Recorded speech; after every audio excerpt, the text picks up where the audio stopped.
not my style at all, but it can be.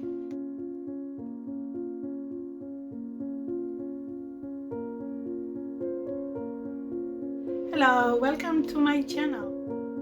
So today we're gonna see how to make this lovely photo card, or should we say photo art.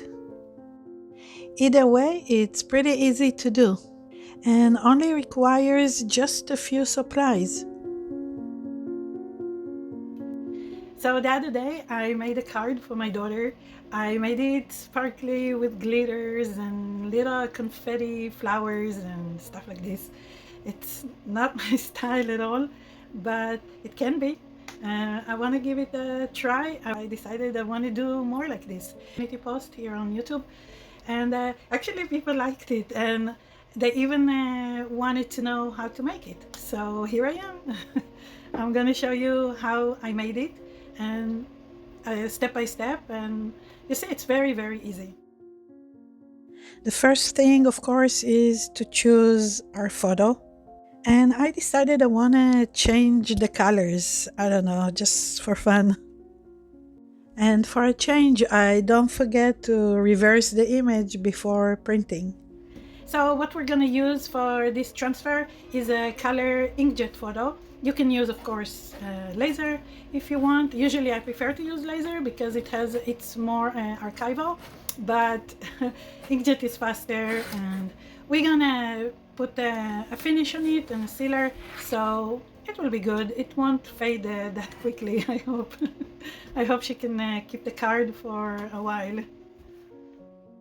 So when you print your photo, it's important to remember to add some color saturation to your photo, because when you transfer inkjet, sometimes it kind of turns out faded, not all the pigment transfers. I hope it makes sense. And now obviously we're gonna cut the inkjet print to the size we need. So now let's talk about the background. Obviously you can transfer to many different backgrounds, like surfaces, I mean, using wood or canvas, stuff like that. But I'm gonna use a really nice watercolor paper because I want it to be a card. It also looks very nice on a watercolor paper. And let me show you what papers I'm talking about.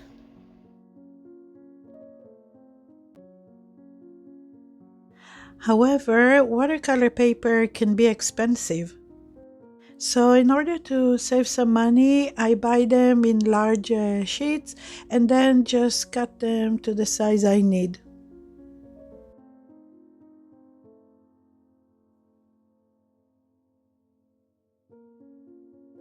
Next, I use a pencil to create a border around my image.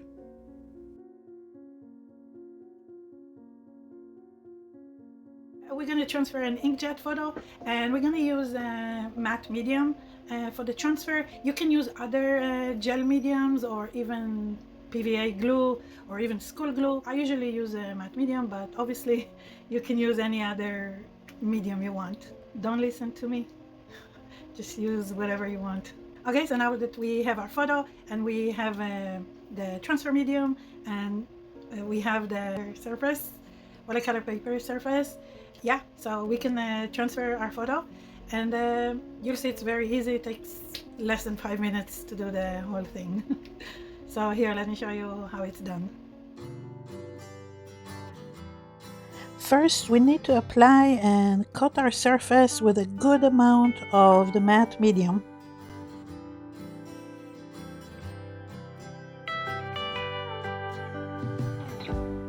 Then we place our photo face down onto the wet surface and press it down with our fingers. We can also apply pressure with the handle of the scissors. And we're gonna let the transfer dry a little, just for a minute or two. We're not gonna let it completely dry. And if you like this process, you're going to love my book, the new mixed media photography book. It's available on Amazon, so make sure you check it out soon. And if you prefer the digital PDF version, the ebook is available on my website, nitsacreativestudio.com. Thank you. Sorry about the self-promotion.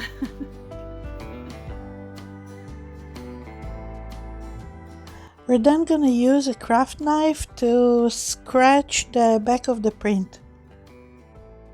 So this will help us start and remove the top paper, hopefully without removing the image itself.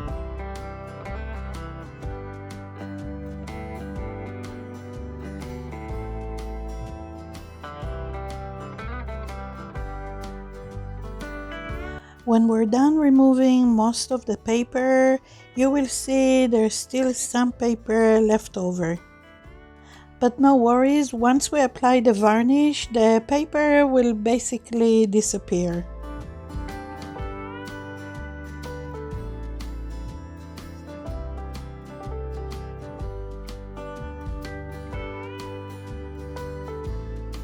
Okay, now the transfer is done, we're gonna add the sparkle, a little bit of paint and some sparkle. It's gonna be beautiful. I love that part. You can get really creative with it, use whatever you want. I have like dry paint that I always keep it, and maybe next time I'll use this instead of glitter. So if you don't like glitter and confetti and stuff like this, or you don't have it, you can use this. And look how colorful and nice it is. Yeah, next time I'll try to use that, and maybe I'll make a video. That's it. Let's see how it's done. Let's go for it.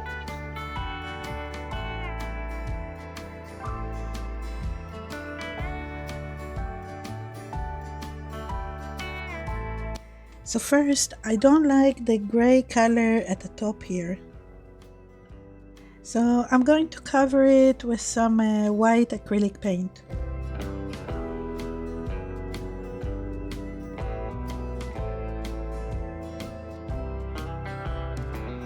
And also use a yellow neon color to brighten up the road.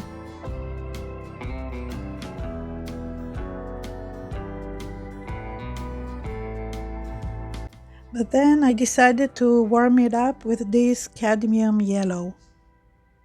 Okay, and now we're ready for some sparkle.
Just a second, don't go away.